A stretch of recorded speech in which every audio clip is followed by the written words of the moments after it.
Hello friends, welcome back to my channel. मैं ममता दिल से स्वागत करती हूँ आपका अपने चैनल में। कैसे हैं आप लोग? मैं तो बहुत ठीक हूँ और आशा करती हूँ आप लोग भी बहुत ठीक होंगे। तो हम लोग जम्मू पहुँच गए हैं। सुबह नहा धो के सारे लोग तैयार भी हो गए थे क्योंकि हम लोग रात में 2:30 बजे पहुँचे थे, मगर हम लोग कहीं एक होटल लेके आराम से सोए और सुबह उठ के सब लोग नहा धो के तैयार हो गए थे। और सारे बच्चे आराम से रेडी हो रहे थे क्योंकि वो भी बहुत खुश थे कि उन्हें भी वैष्णो देवी जाने में बहुत अच्छा लगता है। अब मैं क्विक से आपको अपने होटल रूम का टूर दे रही हूँ। तो इधर बाथरूम, ड्रेसिंग टेबल और ये अच्छा रूम था, साफ़ सुथरा था, खाने पीने की इसी में सुविधा थी।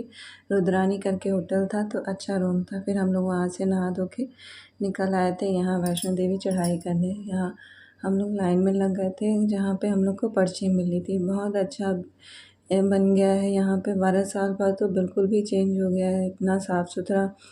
और ये पर्ची काटने में भी बिल्कुल भी भीड़ नहीं थी। कई जगह जगह जगह पर्चियाँ काटने को में हो रहा था। और हम लोग को एक ऐसे जैसे आईडी कार्ड मिलता है वैसा एक आईडी कार्ड की तरह मिला था। और फिर सब लोग को जब तक कार्ड मिला उसके बाद सब लोग चढ़ाई शुरू कर दिए थे। चढ़ाई हम लोग 2:30 बजे दिन में किए थे। वैसे तो हम लोग जब अपने होटल रूम से निकले थे तो हल्की हल्की बारिश हो रही थी, तो हम लोग सोचे चलो अच्छा मौसम सही है। मगर यहाँ तो देखिए कितनी तेज़ धूप हो गई थी और दोपहर के 2:30 बजे की धूप और पहाड़ का चढ़ाई, बहुत ही ज़्यादा गर्मी थी। हालत बिल्कुल खस्त हो रही थी, मगर फिर भी सब लोग बहुत जोश से चढ़ाई कर रहे थे और बहुत अच्छा लग रहा था कि और यहाँ से जम्मू शहर देखिए ऐसा देखने में लग रहा था ऊंचाई से। अभी तो हम लोग इतना ही चढ़ के आए थे, अभी तो बहुत ऊंचा जाना था। और रास्ते में यहाँ पे एक पार्क टाइम बना था जहाँ पे फ्री का लंगर चल रहा था। तो यहाँ पे हम लोग थोड़ी देर रुके थे क्योंकि हमारे साथ में जो स्टॉलर बच्चों को लेके जा रहे थे वो लोग यहाँ पे खाना खाने के लिए हुए थे। तो हम लोग यहाँ थोड़ी देर आराम कर रहे थे। इस समय यहाँ पे जम्मू जो वैष्णो देवी का रास्ता है बहुत अच्छा हो गया। पूरे रास्ते सेड है, बस थोड़े ही दूर पे ऐसे धूप मिलेगा और जगह जगह मेडिकल के कैंप है, जूस पानी की दुकानें हैं, कॉफ़ी पीजिए, मतलब जूस कॉफ़ी हर जगह, हर आधा किलोमीटर 1 किलोमीटर पे आपको जूस पानी मिल जाएगा। बाथरूम सब साफ़ सुथरा बहुत अच्छा था। और इधर से ये जो रास्ता है ये अभी जल्दी ही मतलब बना है, तो इधर से खच्चर भी नहीं जा रहे थे, तो रास्ता बिल्कुल साफ़ था। तो जितना दूर रास्ता सही था, हम लोग नंगे पैर ही सोचे कि चढ़ाई करते हैं।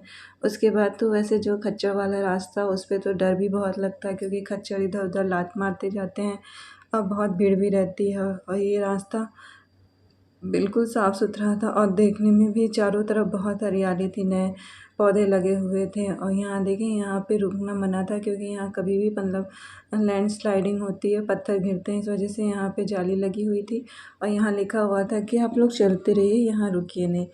तो हम लोग थोड़ी ऊंचाई पे आ गए थे। जम्मू शहर अब यहाँ से इतना दिख रहा था थोड़ा थोड़ा। अभी तक तो हम लोग बिल्कुल ही हालत ख़राब हो गई थी क्योंकि धूप थी, मगर अब हम लोग यहाँ अर्धकुमारी तक पहुँच गए थे। तो अर्धकुमारी से हम लोग का रास्ता मिल गया था। थोड़ा-सा मतलब अब भीड़ होने लगी थी इस रास्ते पे, मगर फिर भी अभी इस रास्ते पे खच्चर नहीं जा रहे थे।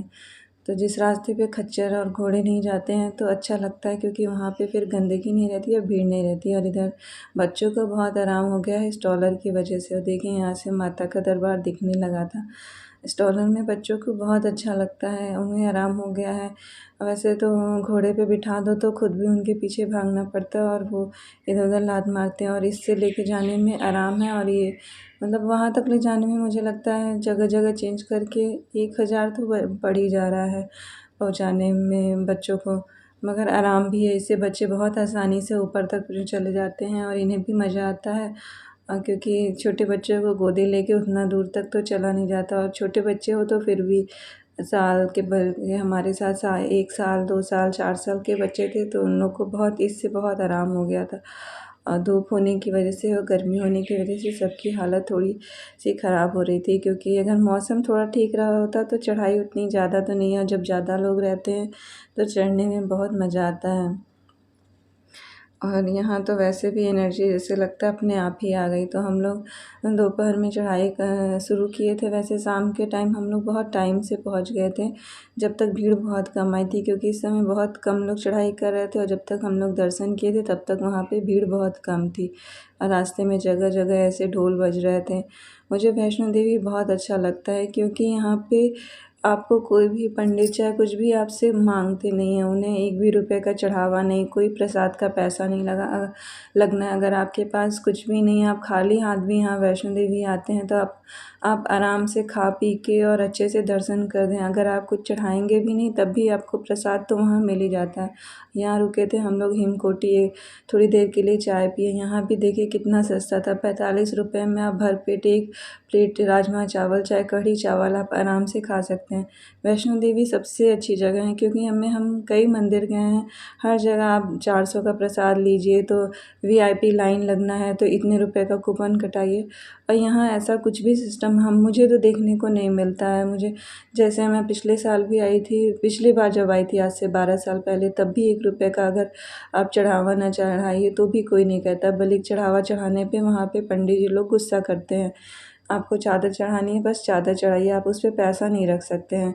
क्योंकि मैंने जिस दुकान से अपनी चादर ख़रीदी थी, उन्होंने कहा था अगर आप इस पर पैसा रख के देंगी तो वो लेंगे नहीं, अगर आप बिना पैसे के चादर चढ़ाएंगी तो वो लेके चढ़ा देंगे माता को। तो ये बहुत ही अच्छी जगह है, यहाँ पे आते ही जैसे लगता है हम लोग स्वर्ग में आ गए हैं। जहाँ भी पैसा लेने देने का काम होता है, मुझे जैसे लगता है वहाँ मुझे बिल्कुल पसंद नहीं आता है कि अब ज़बरदस्ती क्यों वह पैसा लेना है कि लाइन में VIP लाइन लगाना है तो 200 का 400 का आप नंबर लगाइए। फिर हम लोग यहाँ पे थोड़ी देर इंतज़ार कर रहे थे, हमारे साथ वाले सारे लोग आ गए। फिर 2 लोग के साथ हम लोग सामान रख के और सारे लोग फिर चले गए थे दर्शन करने। होटल से ही हम लोग नहा धो के आए थे, तो इस वजह से कोई यहाँ पे नहाया तो नहीं था, और टाइम से हम लोग पहुँच भी गए थे, तो इस वजह से हम लोग लाइन में लग गए थे। टाइम 10 बज रहा था और इस समय अभी उतनी भीड़ भी नहीं थी। तो थोड़े 2 लोग हम लोग का सामान लेके थे, जब हम लोग दर्शन करके आए तो वो लोग गए, क्योंकि क्लॉक रूम में बहुत ज़्यादा लाइन लगी थी। 2-2 3-3 घंटे लाइन लगने के बाद ही आपका सामान होता था। तो हम लोग का बहुत अच्छे से दर्शन हो गए थे। वहाँ से आने के बाद हम लोग फिर यहाँ पे सागर रत्ना में खाना खाए। हम लोग बड़ों ने खाया था कढ़ी चावल और बच्चों ने खाई थी पनीर की सब्ज़ी और रोटी। उसके बाद यहाँ से फिर हम लोग शुरू कर दिए थे चढ़ाई भैरवनाथ की। भैरवनाथ चढ़ने के लिए तो वैसे हिम्मत जवाब दे रही थी, मगर कहने में भी आता है कि अगर आप वैष्णो देवी यहाँ भैरवनाथ दर्शन ना करें तो आपकी अधूरी रह जाती है पूजा। तो हम लोग फिर उसी समय शुरुआत कर दिए थे। अब मौसम भी थोड़ा थोड़ा ठंडा होने लगा था, तो हम लोग अपने साथ एक वूलन कपड़ा भी ले गए थे, तो हम लोग डाल दिए थे। और वैष्णो देवी से ज़्यादा खड़ी चढ़ाई तो मुझे लगता है भैरवनाथ की है, तो हम लोग सीधे सीढ़ी की चढ़ाई किए थे, और सीढ़ी की चढ़ाई करके उतरने में मुझे मुश्किल से 2 घंटे का वक्त लगा था। बहुत ही अच्छे से हम लोग का दर्शन हो गया था माता। फिर हम लोग को दोबारा इसी तरह अपने दर्शन को मिला है, जो कि बिना प्लान के ही हम लोग यहाँ पे आ गए थे। और शाम के टाइम जब उतरना रहता है रात में, तो स्टॉलर वाले तो आपको फ्री में ही बिठाने के लिए तैयार हो जाते हैं। कहते हैं 200-300 में कि चलिए आपको छोड़ दे, क्योंकि उस समय तो मेहनत लगती नहीं। तो अगर आपको मेरी इस वीडियो में कुछ भी अच्छा लगा तो प्लीज़ लाइक और सब्सक्राइब ज़रूर करिएगा। मिलती हूँ मैं नेक्स्ट वाले ब्लॉग।